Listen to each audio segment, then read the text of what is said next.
It has returned. The drift project is back after nearly 3 months of sitting here gathering dust. I've got a few new bits to add to it to hopefully get it finished by the end of the video, hopefully. So we'll get started. The ESC I think we'll tackle first. Right, to start off, this is the old ESC. It's a Trident XT12, and I did a little test run on the carpet, and it burnt itself out. It got super hot along with the motor plugs and battery plug as well. Got really hot, and now it just does one speed for the motor. It just turns itself on and just does max speed for the motor. So I don't know what's wrong with it. It's pretty much junk, so I'm just going to get rid of that and see if it resets itself. I don't know, but that's no good. So I did go and purchase a new ESC, and I shall show you that now. Okay, so here it is. It's a HPI SC3S WP. It's completely waterproof. It's for brush motors only, but it can handle LiPo power, which is good to know. It's got beefy electronics in it. This was from the, I think it was from Model Sport I bought it from. It was £30, which is not bad, and it's a pretty beefy ESC. So there it is. It's got all the connectors I need, and that's it there. It's pretty hefty ESC.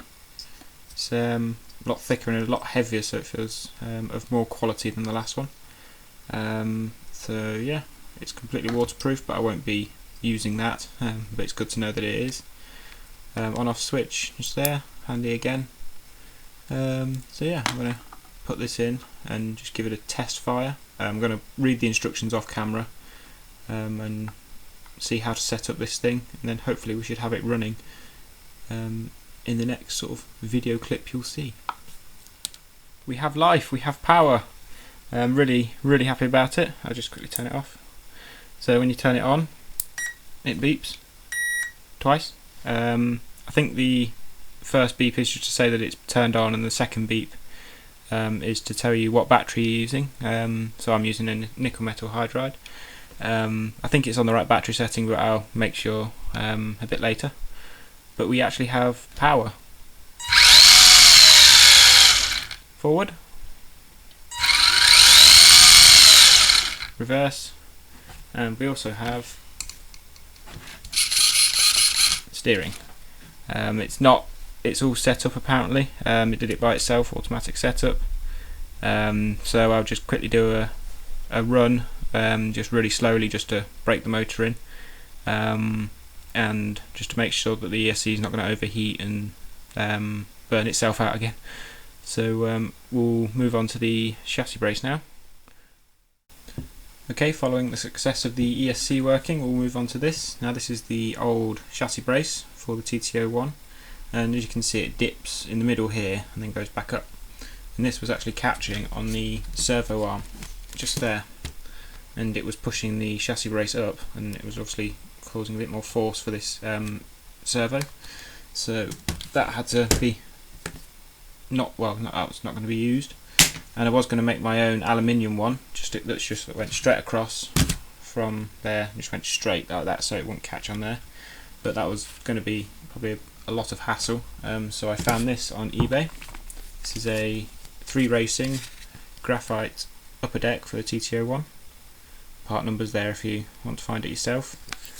But yeah, this hopefully should solve that problem. I don't think it dips down as much looking at the aluminium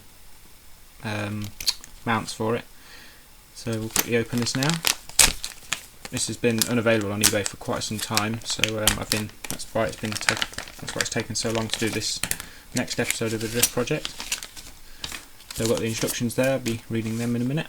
But that's the aluminium mounting bits for the graphite upper deck there. Looks really nice actually, like carbon fibre effect on it, and obviously there's a pack of screws as well. So I'll assemble this off camera, but then fit it to the car on camera. So join me in a sec. Okay, so it's together, looks really nice, but it doesn't fit. Oh, it's so annoying. I don't know why it's causing this problem. It can't be the chassis brace, it's got to be the servo there. You can see it's actually touching. You might not be able to see properly, but it's actually touching the aluminium bit just here. So I'm going to have a fiddle with the steering, and see if I can get that to sit a little bit lower. So I'll have a quick play around and see what I can do. Okay, so I think I may have fixed the problem. It's probably my fault, but you see these pivots here. Oh, sorry, not the camera. These pivots here, I think I got them the wrong way round, because they've got two different levels. They've got a higher bit there and a lower bit there, and I think I got it the wrong way round. So that's probably my fault, guys, but I'm going to attach the new chassis brace now, and let's hope it fits, because if it doesn't I'm going to be so angry. So I'll just quickly put these screws in now, and then see if this servo touches the chassis brace. I hope it doesn't. No movement at all. Yes, finally. I did put the actual middle bit in the wrong way round, and it had little recesses for the screws. So now, if you can see that, there is room underneath there. Very little, but there is room.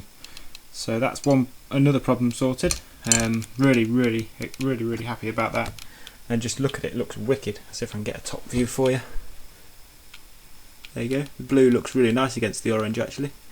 So the final bit is going to be mounting the body, and then this thing should be ready to drift. Yes!